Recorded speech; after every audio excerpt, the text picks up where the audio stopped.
You're watching TAG TV.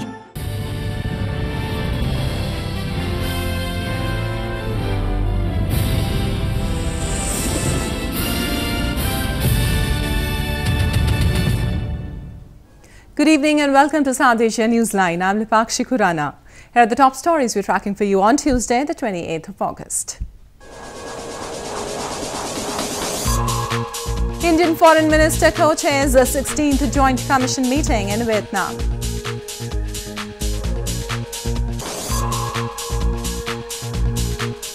Pakistan cracks down on Kashmiri protesters in Pakistan-administered Kashmir.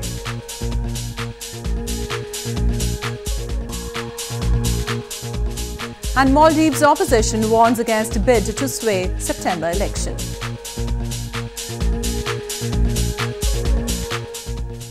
And now for all the details. Indian Foreign Minister Sushma Swaraj on Tuesday held talks with the Vietnamese counterpart in Hanoi city and discussed ways to strengthen trade, investment, maritime and defence cooperation between the two countries. She also met Vietnam's Prime Minister to further enhance diplomatic ties between Vietnam and India.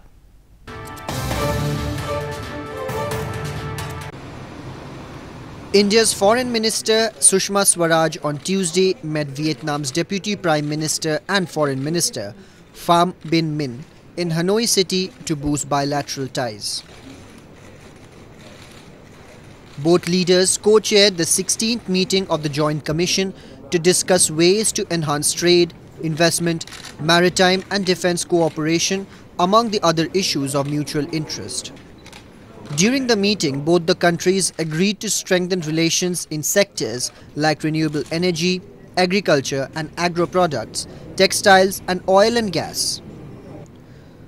Several memoranda of understandings were also signed between the two sides. We agreed that it is essential to strengthen our cooperation in maritime domain and decided to hold the first bilateral maritime security dialogue later in 2018. Earlier in the day, Swaraj also called on Vietnamese Prime Minister to further strengthen relations between Vietnam and India. On Monday, Swaraj attended the 3rd Indian Ocean Conference in Hanoi city. In her address, she called for a collective approach among the nations to develop the region to its full potential. After the Vietnam visit, Swaraj was scheduled to depart for Cambodia. Her tour to the two key South Asian nations is aimed at strengthening strategic cooperation. This is precisely the collective. Moving on, scores of people were severely injured after police baton charged on a peaceful rally in Pakistan-administered Kashmir on Monday. The demonstrators were demanding their due share of rights, which they have been deprived of under more than 7 decades of illegal occupation of Pakistan. Dozens of people were severely injured in Kotli town of Pakistan-administered Kashmir after police baton charged demonstrators who were carrying out a peaceful rally. Pictures which later surfaced on the public domain are testimony to the barbarity of law enforcement agencies on the people of the region. The demonstrators were demanding their due share of rights which they have been deprived of under Islamabad's more than 7-decade misrule in the region. Security forces have been given a free hand by Islamabad to perpetrate brutalities on the people in the illegally occupied region. In order to disperse the huge number of the protesters who had managed to gather, police also lobbed tear gas shells. Activists blame the Pakistani authorities exercise extreme high-handedness whenever they sense a voice of dissent emerging from the region. With a new political disposition in Islamabad which has allegedly been brought to power with the help of the army, the law and order situation in Pakistan-administered Kashmir is deteriorating. In news from Afghanistan, 2 personnel of the Afghan Air Force were shot dead by unidentified gunmen in Afghanistan's capital Kabul city on Monday. No terror group has claimed responsibility for the attack so far. 2 Afghan Air Force personnel were shot dead by unidentified bike-borne gunmen in Kabul city on Monday, confirmed officials. The 2 personnel were walking while on their way to work when the shooting took place on Monday morning. They succumbed to their injuries at the scene of the shooting only, residents in the area said. نفر افسر در محلشان مورد حمله قرار گرفتند. تشبک وجه شاوخوا وظیفه ته چې د وطن دښمنان لاره کې ورته کمینه ول یو د یو قومندان د ټولای کو قومندان د کنده کې دوه شهیدان شو. Meanwhile, a number of political analysts and residents criticized the government and expressed their concern over the security situation. No terror group has claimed responsibility for the shooting yet. And more news from Afghanistan. Over 600,000 children in Afghanistan suffer from acute malnutrition, the United Nations Children's Fund said on Monday. According to the country's public health officials, Afghanistan tops the list of maternal and child mortality rate.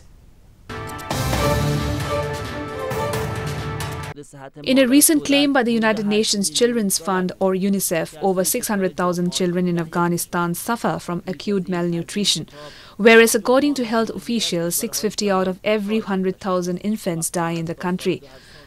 The Japanese government on Sunday announced 8.1 million financial assistance within UNICEF's structure to focus on maternal and child health care, which aims to help 3.1 million children in Afghanistan. We have 600,000 children who have ما 600,000 کودکی داریم که سوی تغذیه جدی دارند. اگر این کودکان درمان نشوند ممکن جان بدهند و یا هم زندگی‌های دشواری داشته باشند. Afghanistan Maternal and Child Health Handbook, or MCHHB, was developed last year. The Ministry of Public Health is now ready to roll out the implementation of the MCHHB program across all 34 provinces. The Ministry of Public Health is committed. وزارت صحت عامه متحد است که مقیاس این برنامه را به تمامی 34 ولایت افغانستان گسترش دهد. باور دارم که در نتیجه این برنامه هر کودک سند صحی خواهد داشت که تمامی خدمات را که از بدو تولد تا 5 سالگی دریافت کرده است در آن ثبت خواهند بود. According to Afghan Ministry of Public Health, the country still tops the list of highest maternal and child mortality rate. Ibrahim Mohammed Solihi, the Maldives opposition presidential candidate, on Monday expressed that he fears the government will rig next month's election in the country. The opposition parties fielded Solihi after the Maldives Election Commission ruled that former President Nasheed, who lives in exile in Sri Lanka, was not eligible to run in September.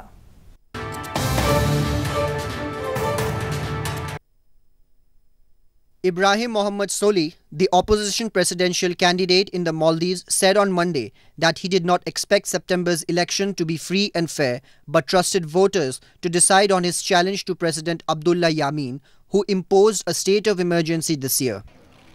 Yameen is seeking a second 5-year term in the tropical tourist paradise driven by political instability since a police mutiny forced its first democratically elected leader, Mohammad Nasheed, to quit in 2012. Solihi, the veteran lawmaker who is challenging Yameen in a coalition led by the main opposition Maldivian Democratic Party, made the remarks during a meeting with the Maldivian citizens living in Sri Lanka on Monday. Former Maldivian President Mohammad Nasheed also attended the meeting. We will have the vote. And we are also aware that President Yameen is trying to rig it as much as he can. But when the people come in overwhelming numbers, very often there is very little that anyone can do. And we are going to win this. The opposition parties fielded Solihi after the Maldives Election Commission ruled that Nasheed, who lives in exile in Sri Lanka, was not eligible to run in September. Handloom artisans in India's northern Jammu and Kashmir province are enjoying the benefits of the government's Mudra scheme, which has helped in increasing their businesses. The scheme was launched by the Government of India 2 years ago, which provides financial assistance to the weavers. The Indian government's financial assistance scheme, called Mudra scheme, has brought cheer for the handloom artisans in northern Jammu and Kashmir province. The government scheme is boosting the handloom business by providing finance to the weaving experts in the Kashmir Valley. The initiative aims to encourage the handloom industry and to enhance weavers' productivity by providing adequate credit facilities to them. आज से 3 साल पहले जब उसकी जो काम यहाँ पे चल रही थी उस टाइम बहुत ही कम चल रही थी। जब से यहाँ के जो कलेक्टर आया था तब से कुछ ठीक से चल रहा है। जैसे कि मुद्रा स्कीम उन्होंने दिए हैं और उसमें 50 से 5 लाख तक लोन मिलते हैं, उसमें जो 6% इंटरेस्ट हैं। मुद्रा स्कीम गवर्नमेंट ऑफ इंडिया ने 2016 नवंबर में लॉन्च की थी। इसके अंडर हम वीवर्स को 50,000 to 5 लाख का लोन फराहम करते हैं। 50,000 to 5 लाख वो ये यूज़ कर सकते हैं for procurement of raw material, for purchase of looms etcetera, accessories, जो भी उनको काम में ज़रूरत पड़े वो यूज़ कर सकते हैं। For the past 2 decades, the artisan community in the valley was facing decline in productivity due to lack of infrastructure and non-availability of financial assistance. Artisans in the northern province are experts in weaving kani and pashmina shawls, which are world famous for their good quality. Thousands of devotees thronged the shrine of a Sufi saint in Indian city of Ajmer on Sunday. The shrine attracts devotees from all religions and is a symbol of communal harmony.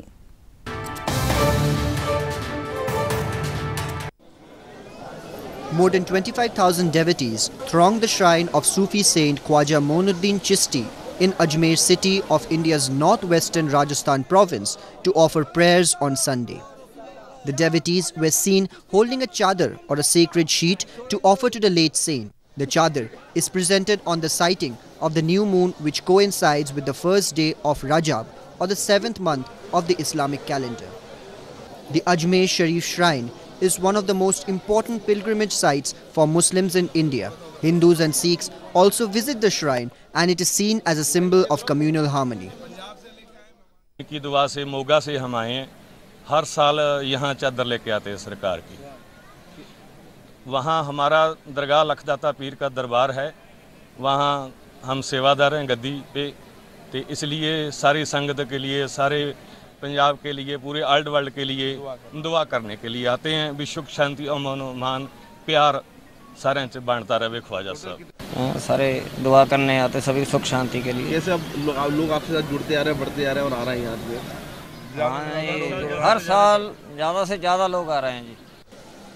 The shrine is also known to attract Bollywood celebrities. Former US President Barack Obama also sent a sacred sheet to the shrine back in 2015.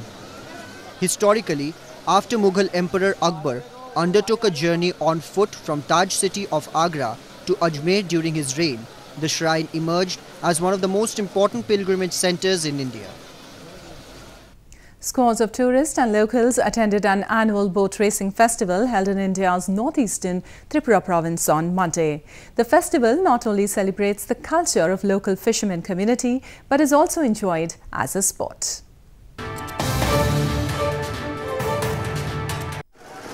Thousands of tourists and locals attended the annual boat racing festival in Agartala city of India's northeastern Tripura province on Monday. The race is a part of local fishermen community's culture and is also a sport that signifies team spirit, integration and the meeting among people. Organised by the Tripura's Department of Information and Cultural Affairs and the Tourism Department, the festival witnesses variety of boats used by the participants. हर तरह की नाव होता है यहाँ 4 जन का 5 जन का 11 या 40 43 बोरे वाला हाँ तो यह एक इतिहास बन के रहते हैं लोग आते हैं बहुत दूर से आते हैं और देखते हैं इसमें मज़ा आता है हम भी आए हैं मज़ा लेने के लिए এখানে নির্মল প্রোগ্রাম হয় প্রত্যেক অনেক বছর 50 বছরেরও বেশি হবে তো এই নির্মলের ওপার থেকে এপারে আসে সাঁতার প্রতিযোগিতা হয় রাজ্যভিত্তিক তারপরে ওই নৌকা বাইচটা হয় এটা দেখার জন্যই বেশি লোকজন হয় আর কি The event saw thousands of people spellbound, cheering, laying bets and encouraging the boatman to row faster. The city has been witnessing the racing festival since last 5 decades. Well, that's all we have for you from South Asia this evening. Now our viewers can watch the show on SouthAsiaNewsline.com. You can also visit us on Facebook.com/SAsiaNewsline and follow us on Twitter @SAsiaNewsline. That's all in tonight's edition. We'll see you same time tomorrow. Good night.